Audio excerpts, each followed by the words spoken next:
Hello and welcome back to the Movie Pope podcast, and welcome to season 5. Yes, you heard that right. Season 5 of this show, where Lee and I are going to continue with talking about movies, reviewing trailers, and breaking down TV shows. And we've got a lot planned this year, and I'm really excited because in October we're going to be reviewing 4 pretty cool movies, and I think you're going to be quite pleased with what we've got in store for you here.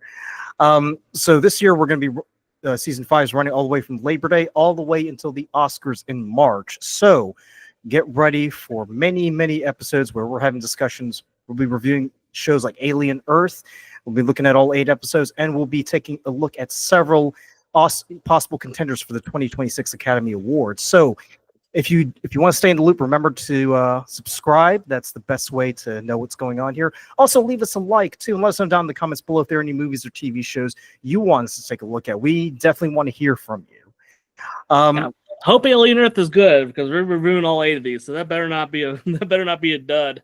Yeah, I mean, from what I've seen so far, I mean, everybody has been giving it thumbs up, up, through the roof. So, but to kick off season 5, we're going to be taking a look at a movie from 30 years ago, and it's the movie Private Parts, starring Howard Stern.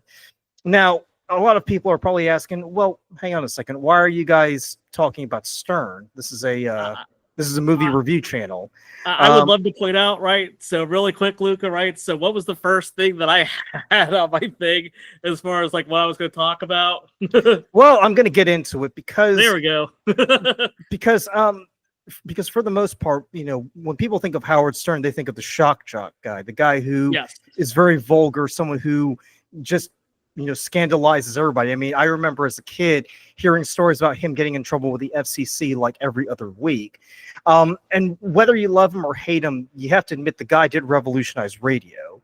Because if you listen to any morning show, like whether it's in New York or if you live here in Charlotte or even in North Carolina or South Carolina like Lee, a lot of radio stations are going to have DJs who are going to do something that's a little bit out of Howard Stern's playbook to kind of make the morning drive interesting.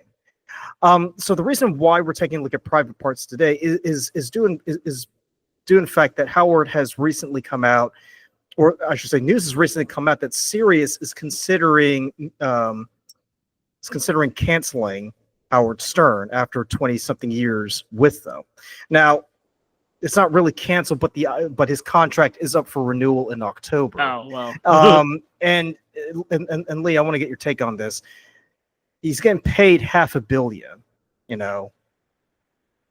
That's in his contract, $500 million. I think I'm in the wrong business. Now, I was going to say, like, if we were paid a third of that, we would be making 2 shows every day. Like, just sign the check, and we will happily do as many reviews as you want. If you want us to do it 7 days a week, yes, sir. Like a third of $500 million. But his contract is up for renewal in October, and Sirius for a while has been saying, well, Howard doesn't have the same star power as he did 20 years ago. He has said a lot of things that has turned off his audience, and they've decided, and some people have mentioned it too, like they're going to lowball him. They're going to offer him $100 million instead of $500 million. And him being Howard Stern, their expectation is he's probably not going to accept it. Therefore, the contract won't be renewed. Now, Lee and I will be happy to admit, you can offer us anything that has $1 million in it. We'll happily take it. I mean, that's true. But that's true. But the thing is that 30 years ago, when Howard Stern was on the radio, I mean, this was the anti-establishment guy. This was the guy who railed against Hollywood, who lambasted politicians, who basically became the hero of the working man because he gave he basically said what everybody was thinking about the elites.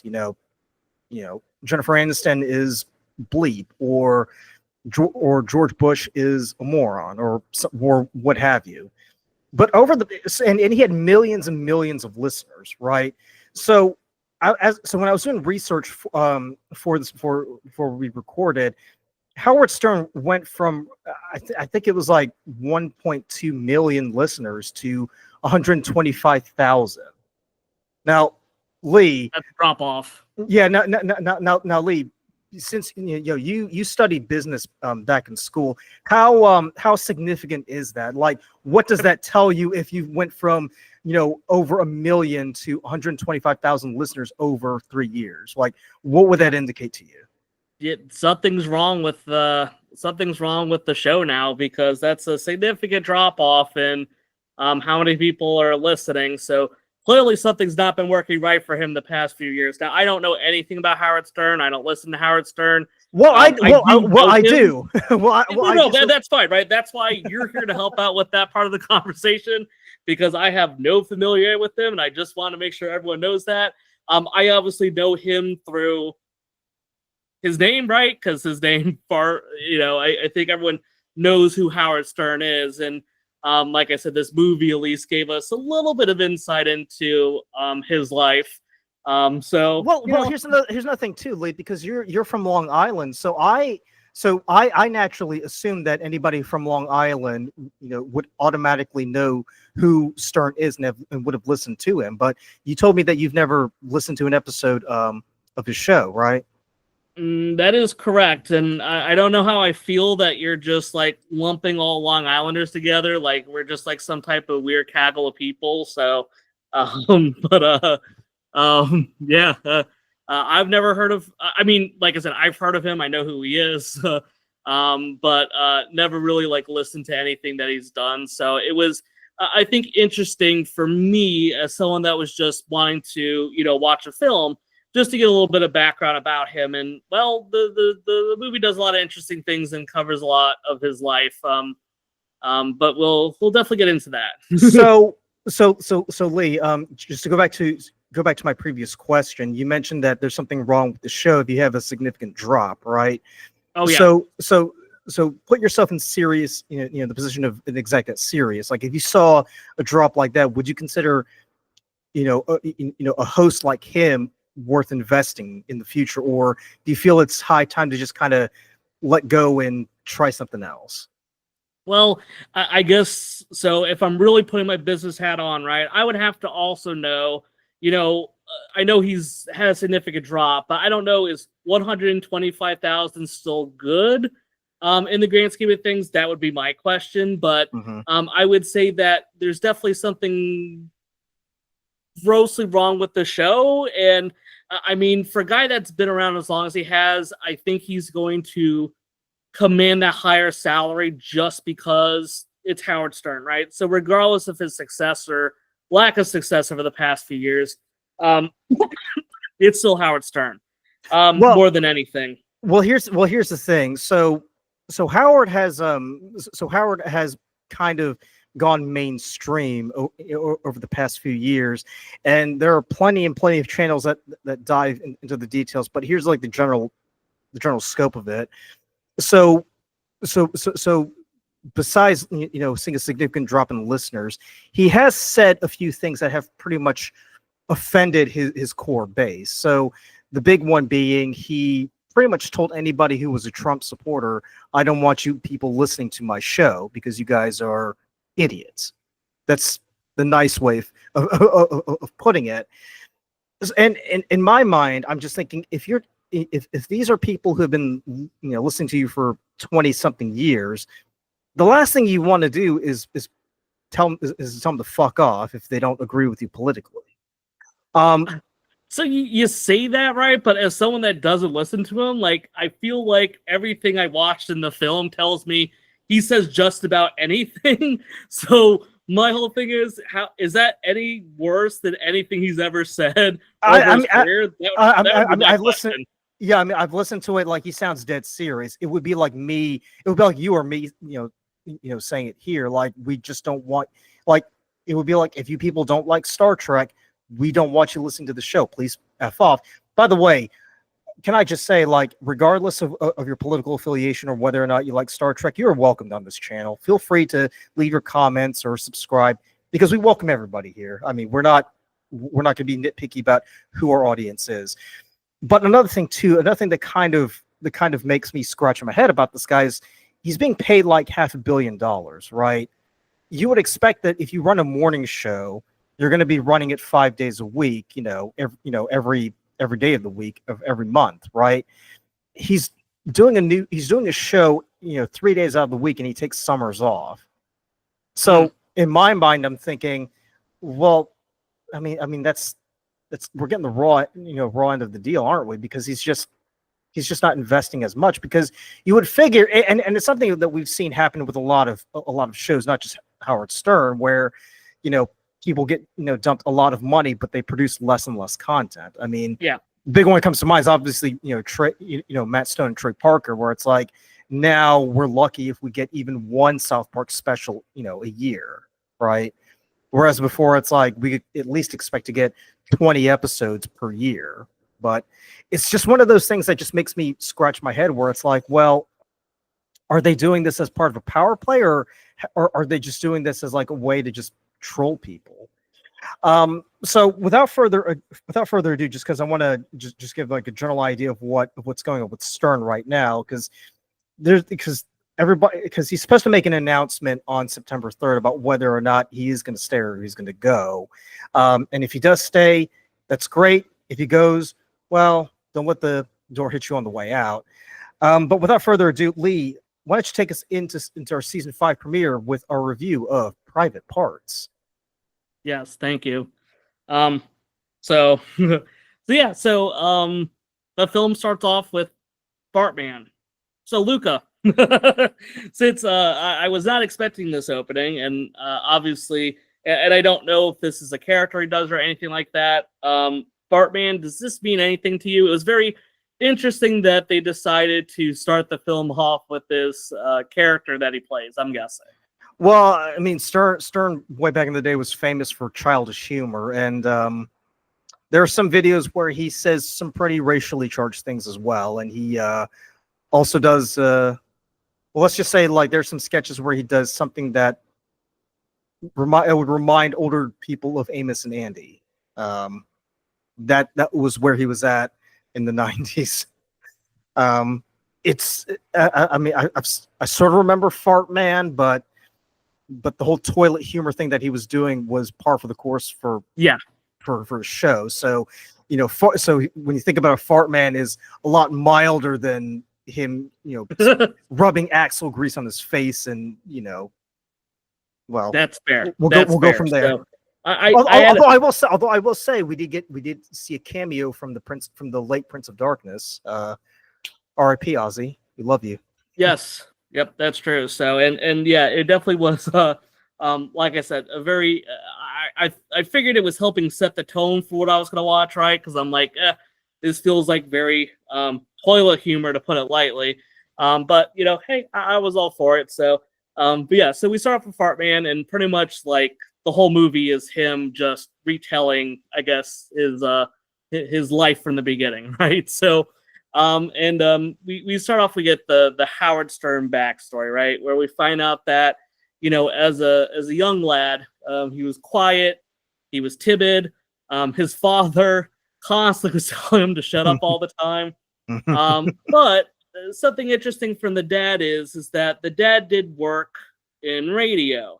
And this very clearly was a jumping off point for Howard there, because he was very interested in, I guess, what his father was doing. And, this is something that, he was passionate about when he was younger, and when he was older and going into college, he followed that type of mentality, right? So he went to college to get a degree in communication.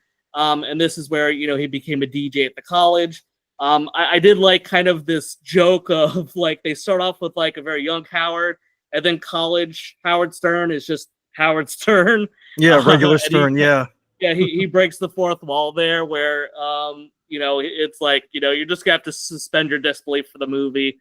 I'm like, that's fine. And I mean, it's not the first time, right? How many times do we make jokes like, stuff that happens in, high schools and everything like that, but it's always still with people that look like they're in their, late 20s, early 30s. So honestly, it felt pretty much on brand of, what we see in other movies already. But, I did find this to be particularly interesting, and I'll give the movie some credit for this. we always talk about character arcs when we do movies, right? And I think even in something like this, that's obviously not a character arc type of story. You know, it's there for the humor. But I did find it very interesting to see that, at least through Howard Stern's eyes, right? He was this, you know, very quiet and timid person, and he wanted to kind of change that trait about him. And I think that there's a lot of people that will really echo that. And I would say, you know, for myself, right? I remember being in, you know, elementary school, middle school, even the high school. Even probably into college, right? I was always kind of more reserved, right? I would consider myself to be very introverted. For the most part, I think I've gotten better with that over the years, but I think it took a lot of time for me to be able to sit here and like even do like this podcast, right? Like it took a lot for me to feel comfortable and confident with that.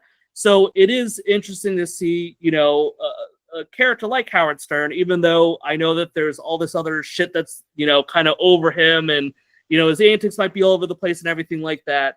I think there is something nice about somebody that had this character trait, or I would say maybe character flaw, right? Not to say that people being quiet or timid is a flaw, but for him, he kind of viewed it as a flaw, and him being able to overcome it was a positive, right? So let me ask you. So let me ask you this. Yeah. I mean, did you did you sort of feel a sort of empathy with Howard, given that you kind of felt the same way, or kind of came from the same place where you kind of found it difficult to kind of speak out, like, you know, like you are now?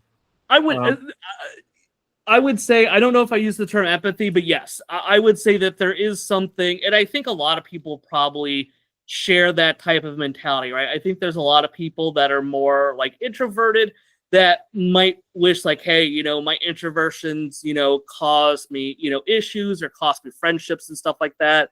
So I think that there is, you know, something, I don't want to say powerful, coming from something called Private Parts from from Howard Stern, but I do think that there is something that is reassuring about, you know, anybody that has this type of shortcoming with the character that feels like is making them not as successful or makes them not as good of a person as they want to be, and then being able to overcome it. So I think there is something to do with that, even if maybe Howard Stern goes the wrong way about doing it. So that's for myself. So, but, you know, we see kind of, you know, during college, he meets his girlfriend, Allison. And after he graduates from college, he continues his career in radio. And we see that his career in radio kind of like affords him the opportunity to get married and everything like that. So we kind of see his growth, right? And it's kind of wild to me, like, he's been to so many radio stations now. Like I said, I don't know anything about radio, but this dude had to work for like dozens of radio places. Like, we've just jumped all over the place throughout the whole story. Is that normal? Like, I don't know how much you know of radio, Luka, but that seems so odd to me how frequently he's like changing positions, going to different places, and it feels like it's all kind of like building up to have a career in New York. Well, yeah, I mean that's how it was explained to me when I was in school, because I worked at the college TV station, not the college radio station, but the idea was the same, was that if you wanted to get to a bigger market like New York or LA or Chicago, right, the idea was you had to cut your teeth at smaller markets, and sometimes people would have to do it for years and years. So so it was like that from, you know, for most of the 20th century, and even into up until the 2010s, you know, until podcasting became like a really huge thing. You know, people who wanted to work in film or TV or radio, they had to spend years just like working smaller markets, kind of get the feel, learn how to do everything. Because once you got to a bigger market like New York, it was pretty much, you got to know your shit. You got to be on point, because we're not here to teach you. You should already have learned all this stuff when you were working in Cincinnati or St. Paul, Minnesota, or I don't know, or Las Vegas, right? It's a lot different now, just because podcasting has pretty much changed the way that people, you know, work and broadcast. Because way back, because and this is something you may not know. And way back in the day, if you wanted to work in radio, you actually had to get an FCC broadcasting license.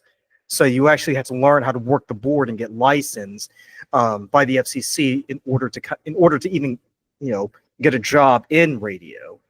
Whereas today in podcasting, all we need is a mic and a computer, and that's pretty much it. It's Yep. idiot proof, really. And this is something that I heard recently, where Stern actually took issue with podcasters, and he said, "Well, you podcasters don't know anything. You don't know what it's like to work. You're supposed to, work in all these small radio stations and smaller markets and cut your teeth, and then you can be successful like me." And while that may have been true, 30 or even 20 years ago, it's not true now. Because I mean, any Tom, Dick, or Harry can put out a podcast. I mean, for God's sakes, you and I are doing a podcast, so that should be an indication of just how crazy it is and how democratizing it is that broadcasting has become, an activity that anybody could do. I mean, for God's sakes, the Kelsey brothers, they broke 1 million views for having Taylor Swift on an episode that they did of their podcast like a few days ago. Did you watch that, by the way? Nope. Just out of curiosity, you didn't? Okay. Nope.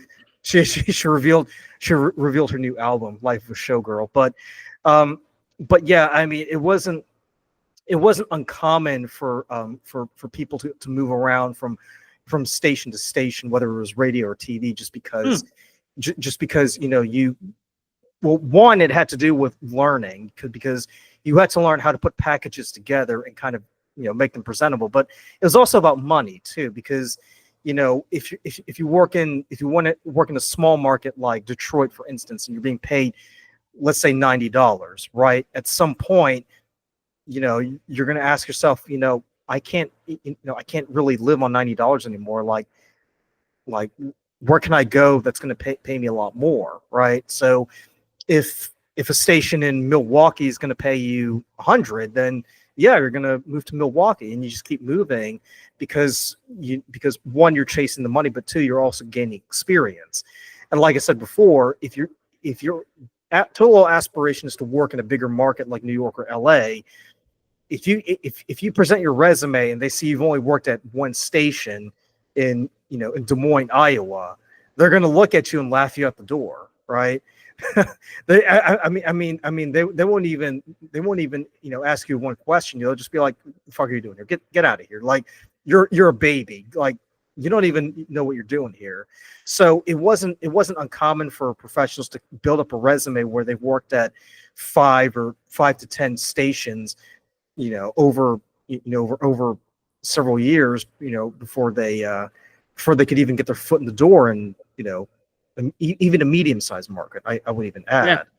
So yeah, I mean, it's one of those things where thankfully it's not really that much of an issue these days, but I don't know, but that's because more people are turning to podcasting than there are to conventional radio and TV broadcasting. Yeah. And I think that's just, changing markets, right? We've seen like newspapers, magazines, stuff like that's gone exactly. down as different things. So yeah, and that does make sense to me now that you put it like that, because you would want to make sure, like, if I'm going to get into a huge market, I'm going to have all these people listening, I want to make sure I have the background to be able to do that. I'm not going to just put Joe Schmo out there. I'm going to want to get a guy that we know can, quote unquote, kind of pull in the numbers, so to say. So right, exactly. So he moves around. So goes to a radio station. He ends up meeting a future collaborator, co-host of his, which is DJ Fred Norris. Mm-hmm. So ends up meeting him. And as his, I guess his popularity continues to go up, he ends up having this meeting with an actress called Brittany Fairchild, which I'm going to put in parentheses as I'm going to go through this and I'm going to talk about it a little bit afterwards. So he meets Brittany Fairchild, who takes Howard Stern and Fred to a premiere. So already this is a very weird kind of like setup, because Fred is obviously very much a third wheel, and I had to like laugh at how absurd this was. But I guess this actress Brittany Fairchild ended up taking the two of them back to her apartment, and I guess jumped into the tub and was wanting to get a massage from Howard Stern. And Howard Stern decided, hey, or actually, I believe she was the one that suggested it. I don't know who actually suggested it, because I'm going to talk about that in a moment. But Howard Stern decided, well, it's not cheating if I wear my underwear, which I'm sure many people in maybe poor relationships would probably say that's not really the point. But this was his logic. But that was a '70s attitude, Lee. Like things were a whole lot different back then. I guess so, right? Well, you say that, but unfortunately, his well, I should say unfortunately. Fortunately, Allison it catches on to the incident, everything that happens, and eventually breaks up with him for now, right? Now, this kind of posed me something interesting, right? Because obviously, I admit at the front, I don't know anything about Howard Stern. So I was like, who's Brittany Fairchild? And I had to look it up. Brittany Fairchild is not an actual person. Nope. Right? So I guess what this actually was, right? And I guess it's a culmination of things because this is something that, with this, there's a lot of characters that just kind of morph into one. Yeah, so she's like a composite character, really. Yes. Thank you, composite. I love that. Thank you. That's exactly what I was looking for. So we have this scene, right? So I guess this was actually a scene with a model named Jessica Hahn. It was Howard Stern that was involved with it, but it was actually not Fred. It was it was Jackie the Joke Man, who's worked with Howard Stern quite a bit. And it was actually Jackie's wife that kicked out Jackie, as opposed to this being a part of Howard Stern's breakup. And I also have something here. Please don't make a mockery of it. I don't know why I had to say that. But every single post I saw or every video I saw about it said this. It was constantly upvoted. So if you know what Please Don't Make a Mockery of This is about, please post it in the comments because I had no idea. Luka, do you know what that means? Does that mean anything to you, that phrase? No, but it sounds like something Jackie would say because Jackie's a weirdo. Great comic, but he's a weirdo. Got it. So, but hey, if anyone could post down in the comments, I would love to know what that is because everybody said that phrase and I don't know why. And I definitely did not have enough time to research and figure all that out. So, but this kind of posed something to me, right? Because, we've obviously Howard Stern doing, a movie about himself is not unique in any way. But how much do you feel like it's okay to change your own story, right? Do you think that a person should have just free reign to do whatever? Or do you think they have some type of obligation to the audience to try to keep this as straightforward as possible? Especially because this event, while I did deal with him, it really didn't cause anything with the breakup, nor was it actually really mainly him. It was more Jackie that was dealing with the backlash. So what are your thoughts about that? Or does it just not matter to you? I mean, it kind of reminds me of the Seinfeld episode where Kramer sells his life story to Jay Peterman. and anybody who's a Seinfeld fan will totally get that reference. But then Kramer finds out he can't tell his story because he sold his life story to Jay Peterman. So anything that's pertaining to his life, he just has to defer to Elaine's boss about this instead. It kind of reminds me of that just because it's like, well, Jackie did work for Howard Stern for a number of years. It kind of felt like he kind of just had to put up with it because of the fact that it made Howard look good, really. Because if you think about it, if you're in a situation where you're making a movie and your boss is the star of the show, it kind of makes him look like the underdog, and he kind of has to work his way to win his wife's forgiveness and kind of do everything he can to show that he's not a scumbag. He's actually a pretty decent character. Plus, not many people know or care who Jackie Jackie the Joke Man Martling is anyway. Sure. So unless you're like a huge comedy aficionado, that story is going to be completely irrelevant. And if you think about it, it kind of makes sense that Howard would take a story that happened to one guy and kind of make it more about him. That's so fair. so technically, yeah. So technically, he's not lying, but he's not Yes. telling the truth either. Yes. It's a half truth. It would be like you telling a story about how you overcame gout to lead a much healthier lifestyle by because you've managed to conquer your addiction to meat and soft drinks when really it happened to me. Yes, yes. No, great example, right? So, by but the way, yes, I do have gout, and it's quite tragic, and yes, it is very painful. Don't get gout. Just that's my PSA for the week. So good. That's what we need. We need more health comments in here. So, but yeah. So, so after this, incident, Allison breaks up with him. And he ends up moving on to his next position, this time without Allison. We see that for Howard Stern, like we start to see him kind of get crazier and crazier.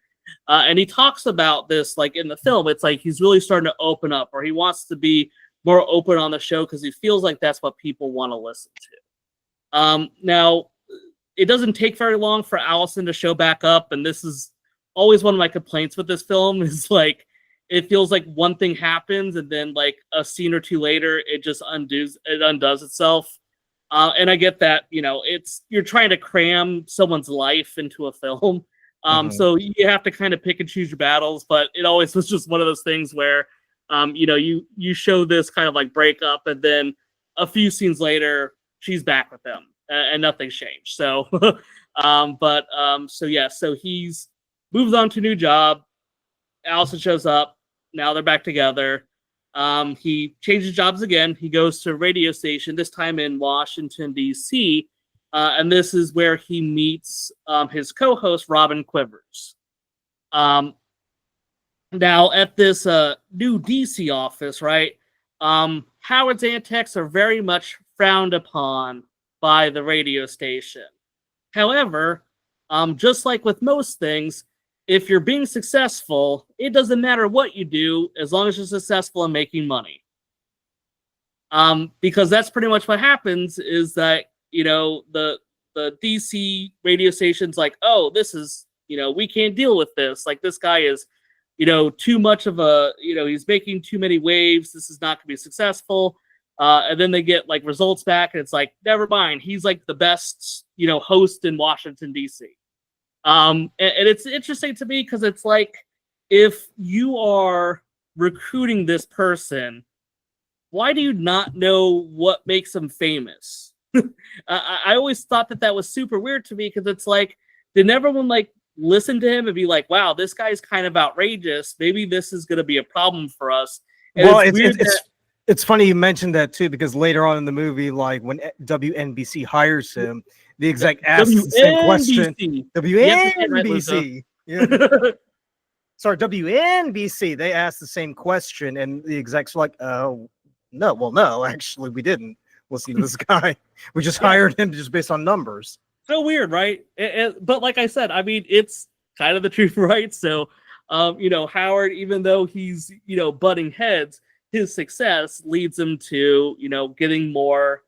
I would say leash as far as what he's capable of doing, right? So this is where Howard he's able to bring Fred with him this time because Fred was kind of lost at the last place, but he gets kind of gets returned now. Allison ends up getting pregnant, but loses the baby, right? And this was something I was very interested to find out about because I see that she unfortunately lost the child. And then Howard went on the radio and started talking about it. And it was kind of like shocking for me to see because it's like, I know he doesn't have a filter, but it was interesting that he just doesn't seem to have a filter for anything, even his own personal life. And I just, it's so interesting to see, I guess, a character that's like this, that doesn't care about anything other than, to me, he just cares about the success of the show. And I feel like him focusing on the success of the show means that he has to burn bridges even with the people closest to him. And it's like, I don't know. I kind of compare it now to like people that seek like clout online, where like people will do stupid shit just because it'll make them famous. And I feel like he is an example of this, because he was willing to do any type of stupid shit just to get numbers. But gosh, it made me feel terrible for Allison. I mean, I feel like she has to kind of know what she signed up for, but in that same token, it's like, gosh, like that's something like terrible that I would never hope anyone was to bring up to the public, especially without someone knowing about it. Mhm. So what is for him, right? Do you think Howard Stern holds anything sacred? I don't know. I don't know where I'm going with this question, but I don't know. I just found it wild that he was willing to admit that on air. Yeah, I mean, on the one hand, like you could sort of see where he's coming from, because he does want to be honest. He just doesn't want to be another guy spinning records and just announcing, and up next, Van Halen. Like, he doesn't want to just be that guy. He wants to have a bit of personality. But to your point, you do have to put a filter on some things, right? It's not, I mean, you can't just go around just blabbing stuff about your wife having lost, your child, right?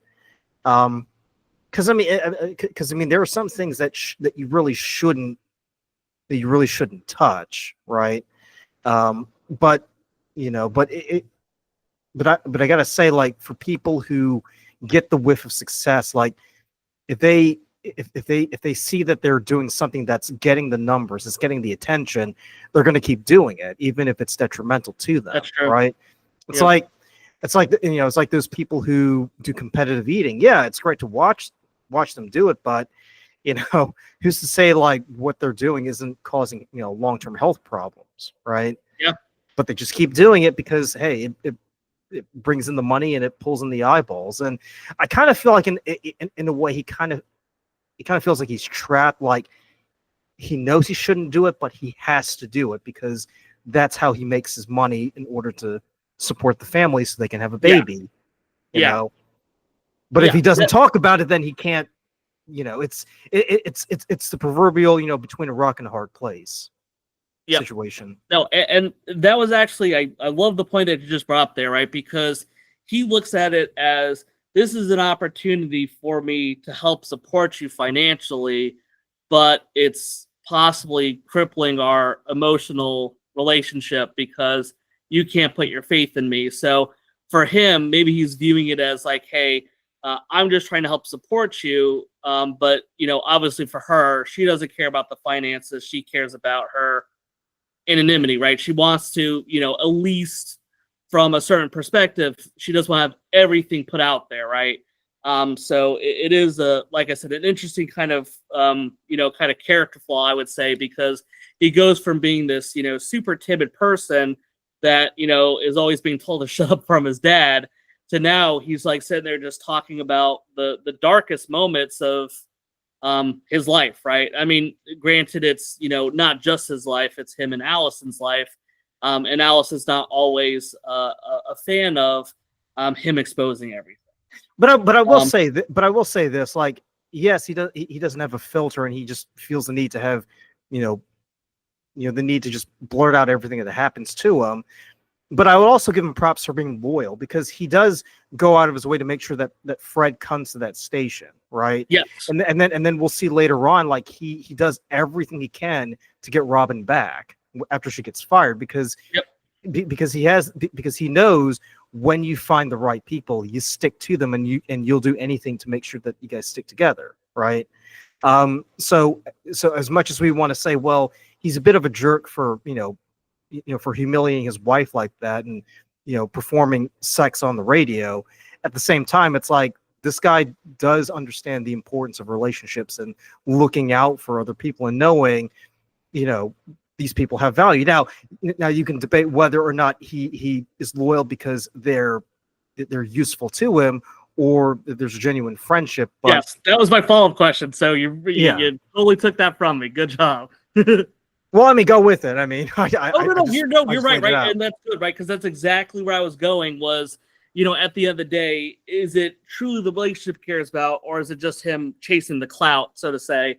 Where him being with these people work well for his best interests. Which I mean, I guess you would hope that someone doesn't have that mentality, but I guess you never know. So. But yeah, so he, kind of goes through this. It causes this friction with Allison, but she's, still there and all that fun stuff. So Howard eventually gets his biggest opportunity yet, right? Which he's offered a position in New York for, which radio station was it, Luka? WNBC. There we go. So for WNBC, right? So this is his big opportunity. But once again, just like in DC, this the WNBC station also is not a fan of his antics. So this is like almost a growing trend where it's like like he just goes to a new place and he goes through the same struggle. This time his I guess nemesis, right? And I guess I would maybe describe this person as the villain of the film. Because just how much it is. And it is, actually, I believe this is Paul Giamatti's. This is his breakout role, actually. Right. Mm-hmm. Was him, and he plays, I forget the character's name, but he just goes by Pig Vomit. Yeah. In the film. I think that's the only name people care about. Yes. He's called Pig Vomit. Now, I did do some relatively brief research. I know the character's based upon kind of once again a composite, as you said earlier, kind of group of characters. So I know that this one I think is based upon I forget who the guy's name was, but I even saw that he wasn't even related. Like they didn't call him Pig Vomit; it was like Pig Virus or something. So they kind of made some license with what they were doing, but. We have this arch nemesis, Pig Vomit, that now enters the film. Now, just like with everything else, Howard Stern continues to push the envelope. He continues to kind of break protocol and everything. And this leads to Robin getting fired, right? And you kind of mentioned this earlier. That because of his loyalty and where his loyalty truly stands is one thing we'll have to always question. But at least for the sake of this, he's wants Robin to come back, and because of his success and because he wants to keep everyone together, eventually Robin comes back, just like everything else that seems to happen.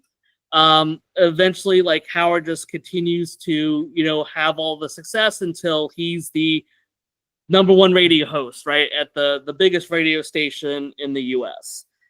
So he's kind of met the top, and what I found interesting was the movie, it decides to end on Allison giving birth and him getting with his kids at the end.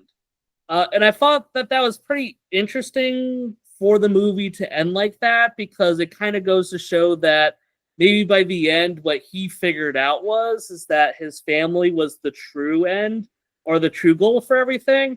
Mm-hmm. Now, I know that some of the people that worked on this were actually good writers, and I believe, was it Ivan Reitman that produced it? Yep, of Ghostbusters fame. Yep. Yeah, exactly, right? So, I mean, clearly, there was good people working on this, and I will give it some credit there, right? That it kind of ends on that note, because really his relationship with Allison was a focal point of the film, right? Their ups and downs, them losing the baby and then having the big family at the end.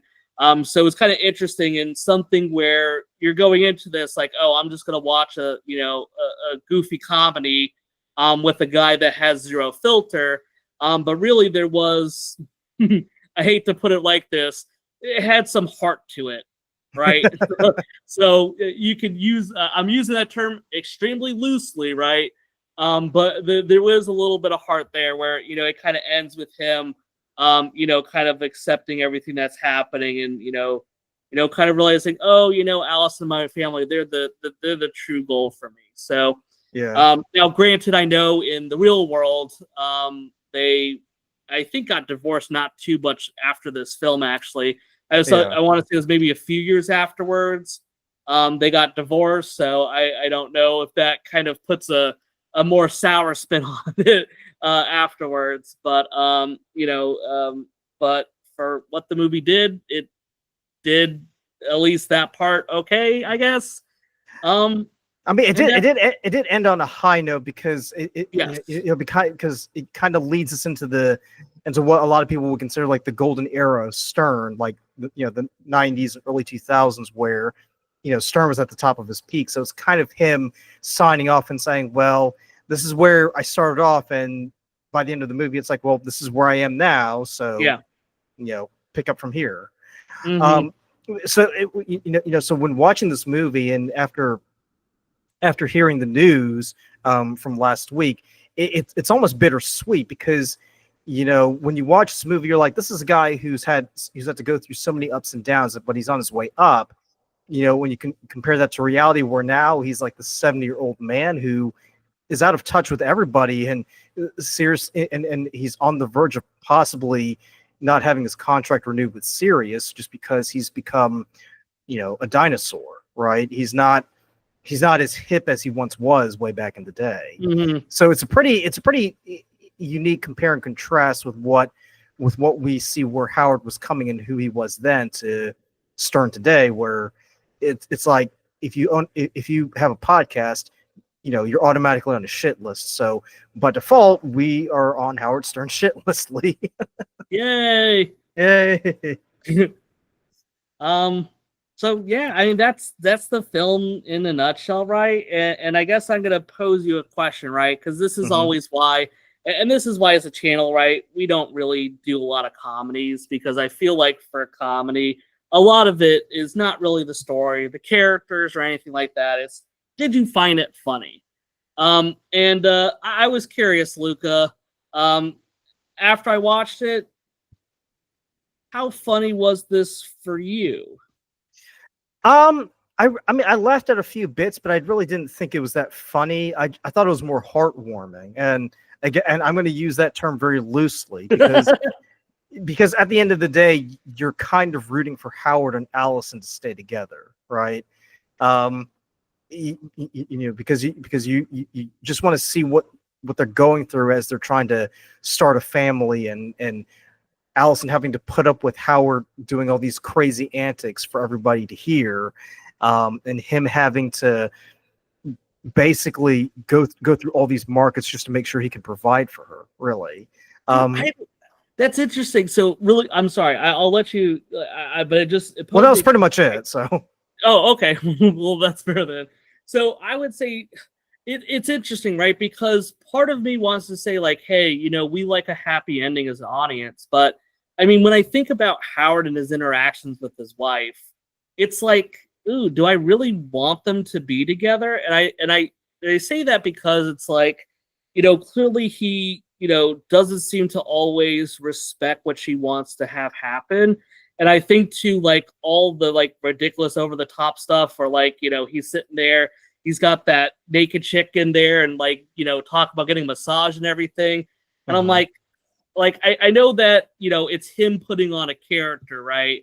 And that's what he always referred to it as. It's like him putting on a character for the sake of the show. But on that same token, it's like, I don't know, something kind of just rubs you the wrong way. And it truly makes me wonder how much of it's a character and not him kind of, I don't know, maybe living out some, untold fantasy that he was wanting to have. Because he even admits as a kid, like, he wasn't very attractive. He doesn't have a lot going on.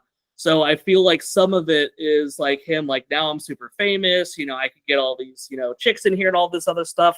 So there is a little bit of me that I do agree with you. That's like, we like to see that happy moment where it's like, hey, you got your family and everything like that. But there definitely are actions in the film where it kind of gave me pause and be like, I actually don't know if I really am I going to consider this a happy ending.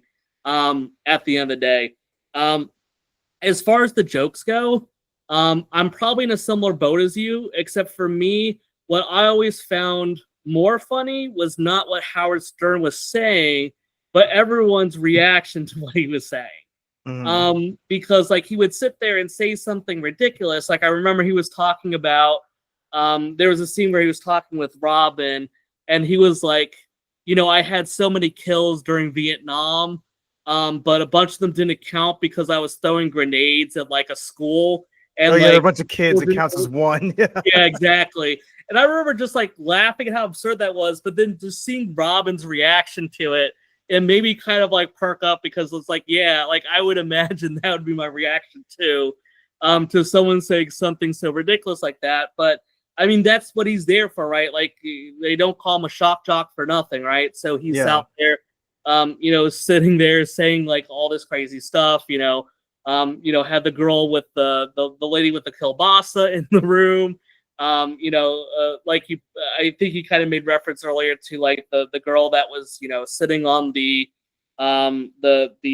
speaker and everything like that. So there was like clearly like a lot of things that had an interesting reaction from the audience, to put it like that. It was interesting to see. So, I mean, it's hard for me to really grade this, because it's like, it's either a comedy or kind of like a very loose biography of his life, at least from his perspective. If I had to give this something, I would give it a 2. I mean, it's like, it's not the worst thing I've ever seen. Like, there's clearly, if you're into that type of shock humor, I imagine that you would like this, because he obviously has plenty of ridiculous things that he talks about, and says that's definitely going to strike a chord with people, for good or bad. But it is just kind of a silly comedy with a very loose story that's put in there, that has, at least for most people, right, at least a happy ending at the end. So I mean, there's worse things out there to watch, but I mean, it's just a movie. So, Luka, what are your final thoughts about Private Parts? I'm going to give it a 1.9 out of 5. I mean, it's not good, but it's not too bad either. Because like I said, it's nice to see where Howard Stern is coming from to to become where where he was back in 1997, because he was the king of the mountain by that point. I will say the funniest character for me was Fred, because he just doesn't react to anything, and yet everybody's like, oh man, he's like the greatest guy out there. You have to have him. And when you see him, you're like, okay, like he's not what I expected, But I just think that everybody in that movie, because keep in mind, this is a story being told from Howard's perspective, right? Yes. So so you kind of have to take what he says with a grain of salt, because a lot of it is exaggerated. Like was Rushton really as bad as he makes him out to be? He must be, if he's called pig vomit. Like what? I mean, were they? Were Allison and Howard's fights as bad as he makes them out to be? Maybe. I mean, it'd be reasonable to assume that they were, if he's doing all these crazy things. But at the same time, you also have to remember, like, a lot of the stuff, that the humor that he's doing, a lot of the references that he's making are pretty dated, right? So when you watch this movie, I mean, you kind of have to, kind of brace yourself and just understand this is, back in the 1990s or in the 20th century, this was considered standard fare, right? And you and I, having grown up during that time, I mean, this is something that would have been commonplace, right? Whereas now, people watching this movie are going to say, wow, a lot of this is pretty offensive stuff, right? So it takes a certain type of humor, or people who lived through those time periods and understood what's going on, to kind of get what's going on here. But it's one of those movies where you watch because you're a Howard Stern fan, or you're just really big into, like you said, into shock humor. But it's not one of those movies that's gonna be as timeless as, say, Titanic, for instance, right? Sure. Which which yes, takes place on the Titanic in 1912, but there's an element about it that makes it far more timeless than what we see in Private Parts. Oddly enough, both of those movies came out the same year, so. Huh.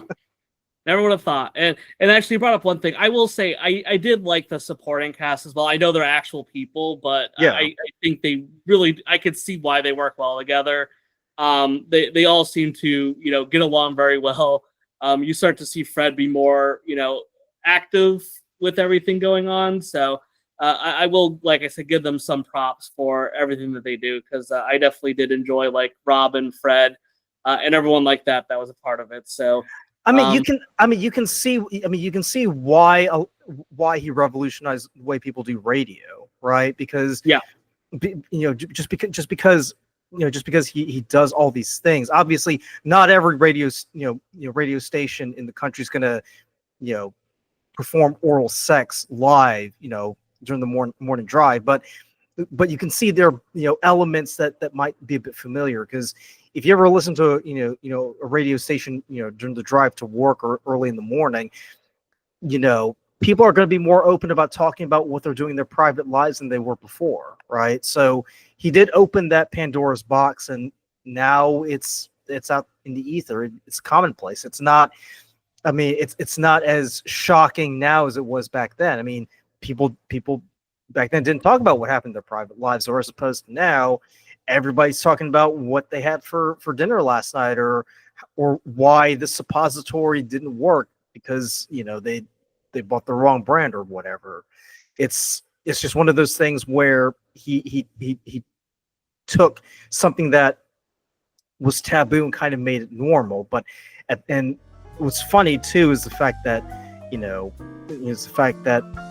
podcasts now kind of follow the same format, but for whatever reason Howard just takes issue with that. It's like it's only acceptable if you do it on radio, but I just want everybody to know I'm the one who did it first, so everybody else is doing is imitating me. It's like, well, okay, but you could say the same thing about writers after Shakespeare. Like, everybody's borrowing bits from Shakespeare, but they're not doing Shakespeare. You know what I mean? Oh, so okay, dang! I'm starting to sense a little bit of attachment between you and Howard Stern. So, I'm just saying, like, I'm just saying, like, he's had an influence on a lot of people, whether they realize it or not. Yes, so. Yeah, absolutely. I mean, us doing this podcast, I mean, we can be a little bit extreme at times. I mean, obviously, we're doing anything as crazy as what you see in Private Parts, but that's kind of seeped into the way we've into our consciousness, just because we've been exposed to people who have been influenced by Stern. You know what I mean? Absolutely. But yeah, Lee, do you have any final thoughts? You just want to go ahead and take us out? Yeah, no, I'll take us out. So yeah, I mean, like I said, I appreciate everyone for joining us for our season 5. 6, 5. We're 5 now. Season 5, yes. So want to thank everyone for joining us for the new season, and I'm curious how many people who still listens to Howard Stern, right? Seems like he's unfortunately lost a big bit of the audience there. So I'm wondering, for people that maybe are keeping up with all that, what are some of the things that he's just not doing right that's causing that downfall? So, but thanks everyone for listening, and we'll see you on the next one.